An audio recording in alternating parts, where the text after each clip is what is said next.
असम के लोगों के लिए यह माह एक नव वर्ष के रूप में मनाया जाता है। इसलिए सबसे पहले यही बोहाग महत मोय अपनो अपना लुक नोबो बरखोर हिया भोरा उलोग याशिलू। डॉक्टर जगदीश मुखी और प्रदेश के युवा young very dynamic chief minister,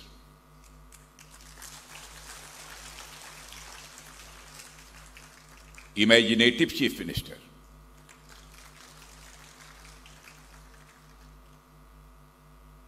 and regarding performance I can say that he is the excellent minister,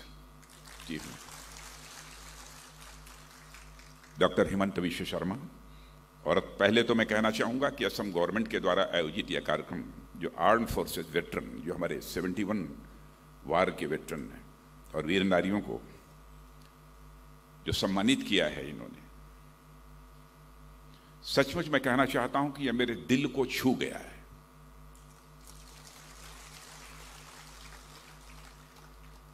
और यह केवल 71 के वार के वेटरन्स का ही सम्मान नहीं है, बल्कि मैं मानता हूं कि हमारे हिंदुस्तान में आज जितने भी वार वेटरन्स हैं, यह उनका सम्मान यह असम की गवर्नमेंट ने किया है। 71 वार के वेटरन्स हैं, उनका तो किया ही है, बल्कि सारे हिंदुस्तान के जितने हमारे वेटरन्स हैं उन सभी के प्रति उन्होंने यह सम्मान व्यक्त किया है। प्रतिवर्ष हम लोग जनवरी के महीने में वेटरन्स डे मनाते हैं, लेकिन कोविड के संकट के कारण इस बार जनवरी के महीने का भी यह वेटरन डे का कार्यक्रम स्थगित करना पड़ा। कार्यक्रम निर्धारित था, लेकिन फिर भी कोविड के कारण उसे स्थगित करना पड़ा। और इसे मैं संयोग मानता हूं कि असम सरकार ने, यहाँ के चीफ मिनिस्टर श्री हिमंत विश्व शर्मा ने अप्रैल के महीने में ही यह जो कार्यक्रम आयोजित किया है 71 वार के वेटरन्स के लिए, तो मैं यह मानता हूं इस साल यदि वार वेटरन्स का कार्यक्रम नहीं हो पाया है तो इस असम गवर्नमेंट ने 71 वार के वेटरन्स का कार्यक्रम आयोजित करके उन्होंने एक प्रकार से सभी देश के वेटरन्स हैं उनके प्रति अपने सम्मान की अभिव्यक्ति की है। जब मुझे उन्होंने इस कार्यक्रम के लिए बुलाया, पहले मुझे लगा तो वार वेटरन्स के कार्यक्रम में तो मैं जाता ही रहता हूं, और सामान्यतः वार वेटरन्स के जब भी कार्यक्रम होते हैं अथवा हमारे वेटरन्स के कोई कार्यक्रम होते हैं, सामान्यतः मैं उसे कैंसिल नहीं करता हूं।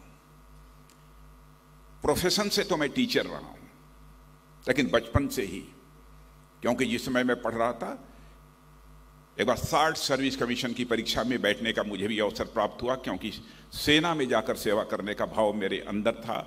लेकिन उसी समय हमारे पिता की मृत्यु होने के कारण शायद हमारी वो मुराद पूरी नहीं हो पाई थी।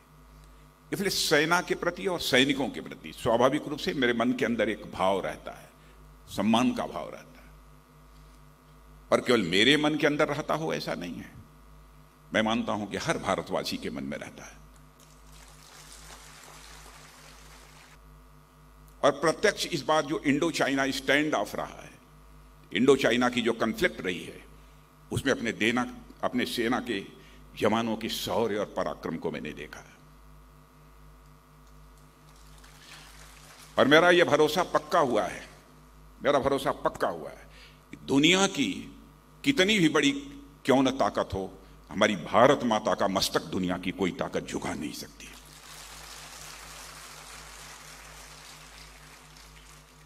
डेमोक्रेसी में विरोधी दल भी होते हैं। मैं सभी विरोधी दलों पर कोई आरोप नहीं लगाना चाहता, लेकिन कुछ लोग ऐसे होते हैं कि जब कभी कुछ ऐसी बातें बोल देते हैं जिससे लगता है कि कहीं ना कहीं हमारे देश की सेना के जवानों के शौर्य और पराक्रम को छोटा करके देखने की कोशिश की जा रही है, तो उस समय सदमा पहुंचता है, ठेस पहुंचती है। मैं गवाह हूं इस बात का, रक्षा मंत्री होने के नाते मैं कहना चाहता हूं, आर्मी चीफ बराबर हमारी बात होती रही है, तीनों हमारे सर्विसेज के चीफ से हमारी लगातार बातचीत होती रही है।